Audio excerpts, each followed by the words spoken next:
Imagine driving down a road you've never been on. No map, no GPS. Where does it go? Will it bend to the west or to the east? Will it make a U-turn and circle back? Or will it continue indefinitely in that same direction? That's right, forecasting the future can be tricky. That anticipation is called extrapolation, and that's exactly what we're going to talk about in today's episode. There are several types of extrapolation, but the one that we see most commonly applied in one area after another is known as linear extrapolation, which basically looks at what has been happening and projects that same trend into the future. In short, a trend in motion will stay in motion indefinitely.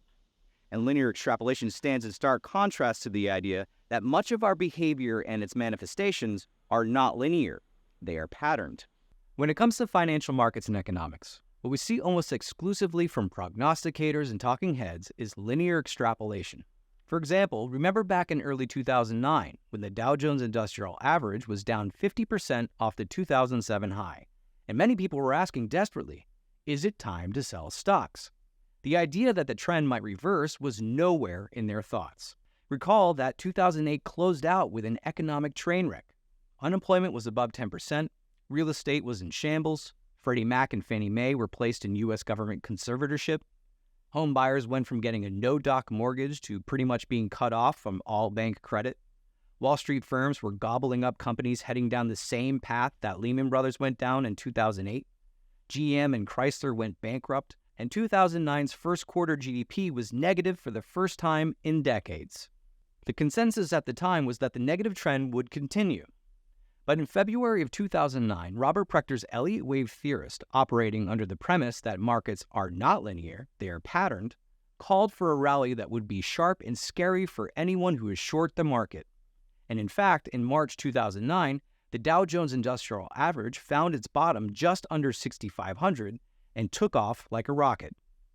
People tend to believe that yesterday's trends will continue into tomorrow all the time. Last year, pundits were looking at yesterday's data and recession drivers like the rise in the previous month's inflation and interest rates, and then extrapolating these trends into the future, expecting a recession. But here we are a year later, and everyone's asking, where's the recession? So now the same experts are looking at the flattening interest rate curve and the falling inflation, again, yesterday's data, and extrapolating these trends into the future, expecting a soft landing. The linear extrapolation fallacy does it again. The truth is, though, we all fall into this trap.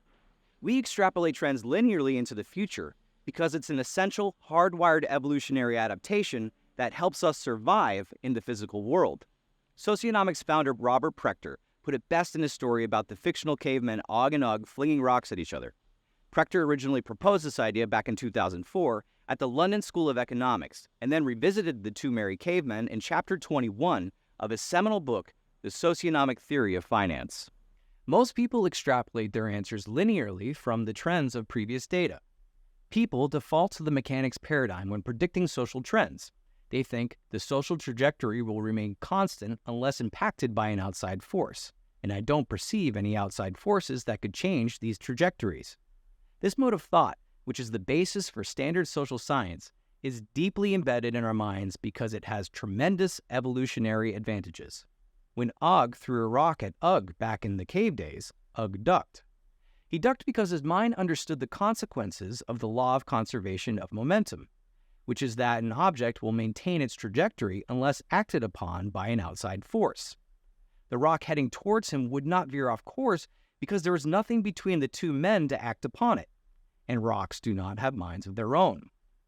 Earlier animals that evolved to have an intuitive understanding of the laws of physics lived. Those that didn't died, and their inabilities were weeded out of the gene pool. Knowledge of physics makes possible our modern technological world. People rely on it every day in handling objects. But social and financial and economic trends are not physical entities. As Paul Montgomery of Universal Economics explained, the law of conservation of momentum is inapplicable to predicting social change because the rocks, in this case, people, do have minds of their own. Viewing social and financial and economic trends as if they were physical objects in motion perpetuates two fallacies. One, extrapolating current trends into the future, and two, believing that an event must happen to change a trend's direction. Futurists, including economists, political strategists, and business trend predictors, nearly always extrapolate these past trends linearly, and they're nearly always wrong, especially when the trends are maturing. The most certain aspect of social history is dramatic change. Although rocks cannot change trajectories on their own, societies can and do change direction on their own all the time. You cannot use linear extrapolation to predict social changes because a straight line doesn't change direction. When you're a linear forecaster, you can't detect any turns. While we as humans may indeed be hardwired to extrapolate trends linearly, biology is not destiny, to borrow a phrase from psychology researchers. We can resist this urge if we, first of all, know that it exists, and secondly, train ourselves to notice when we're beginning to slide into the trap. Thinking like a socionomist is your first step. As Proctor puts it in the socionomic theory of finance, Elliottians and socionomists have a method of anticipating change before any hint of a new trend is manifest. When others are at peak excitement to extrapolate linearly, we are at peak excitement to extrapolate a turn in the other direction. It's a completely different mindset. If you want to learn more about this and socionomics as a whole, click the links in this video's description. And if you want to see more videos like this, be sure to like, comment, and subscribe. Thank you for watching.